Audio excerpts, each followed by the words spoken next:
Hai, perkenalkan nama saya Vega Anggara Saputra. Pada video kali ini kita akan membahas perihal tentang Fiverr.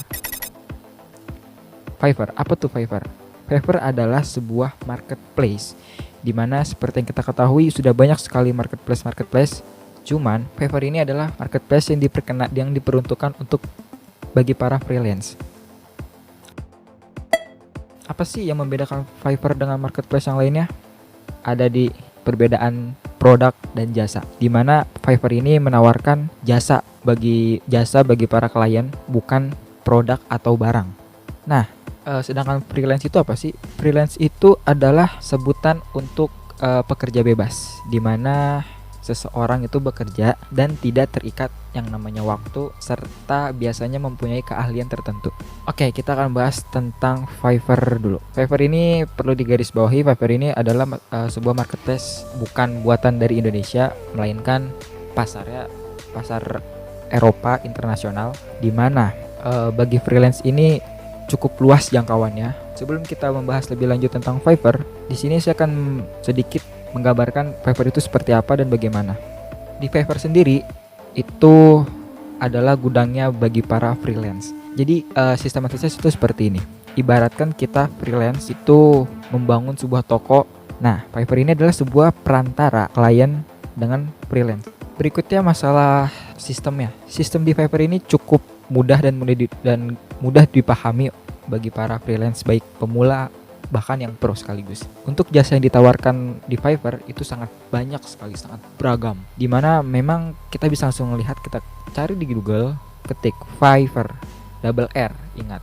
Di sana kita bisa lihat banyak sekali dari kategori desainer, website, CEO atau pembuatan videografi dan segala macam. Itu banyak banget, dari yang paling kita ketahui, dari yang paling umum nih sampai yang tidak aneh, tapi di Fiverr itu banyak.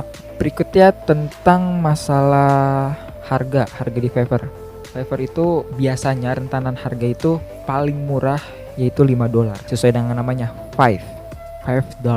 Oh, berarti apakah setiap jasa yang ditawarkan itu cuma $5 di dalam? Enggak. Untuk $5 itu untuk permulaan, dimana dari $5 itu kita bisa naikkan jadi $10, $15, sampai bahkan ratusan dolar. Kok bisa? Ya, di dalam Fiverr itu kita ada namanya level new seller, ada level 1, level 2, dan bahkan top red seller, dimana harga itu bisa kita naikkan sesuai perkembangan kita di Fiverr tersebut. Hal apa aja sih untuk mendaftar di Fiverr itu seperti apa dan bagaimana? Caranya sangat simpel. Yang pertama, kalian cari di Google, ketik www.fiverr.com. Nah, pertama-tama kalian daftar dan isi sesuai formulir yang tertera dengan informasi biodata secara lengkap. Kita buat gig.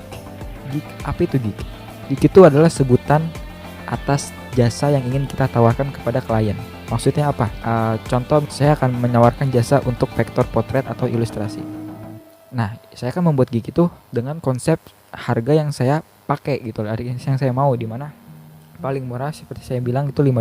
Nah, biasanya di Fiverr itu kita diketik I will do something. For example, I will create your vector face, or I will create vector portrait, or I will redraw image to vector, or anything. Nah, dalam membuat gig ini adalah kunci di mana akan ada yang order atau tidak. Paling penting itu juga skill, kedua itu portofolio. Cara membangun portofolio itu ya kalian tinggal memasukkan hasil yang kalian pernah buat dan jasa yang ingin kalian tawarkan. Maksudnya kita tampilkan hasil untuk jasa yang ingin kita buat. Sebagai misalnya contoh, saya ingin membuat jasa vektor potret. Contohnya seperti ini. Nah, situ saya akan ketik I will create vector portrait. Berikutnya kalian tambahkan juga video tentang jasa yang kalian tawarkan atau screenshotan segala macam. Ada beberapa poin penting ketika kita ingin mencoba menjadi seller di Fiverr. Yang pertama itu kita harus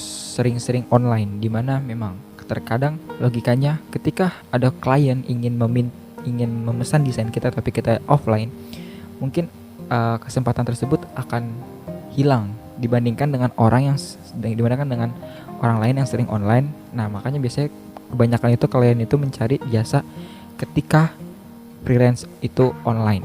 Berikutnya adalah ketika kita ingin menjadi penjual atau freelance di Fiverr wajib banget harus menguasai yang namanya bahasa Inggris atau bahasa internasional. Nah, minimal banget kita paham basic dari bahasa Inggris tersebut, sehingga ketika ada komunikasi antar freelance dan klien itu bisa saling sinkron dan tidak ada kesalahpahaman atau ketidakmengertian antara klien dan freelance tersebut. Nah, Fiverr ini cocok untuk siapa sih?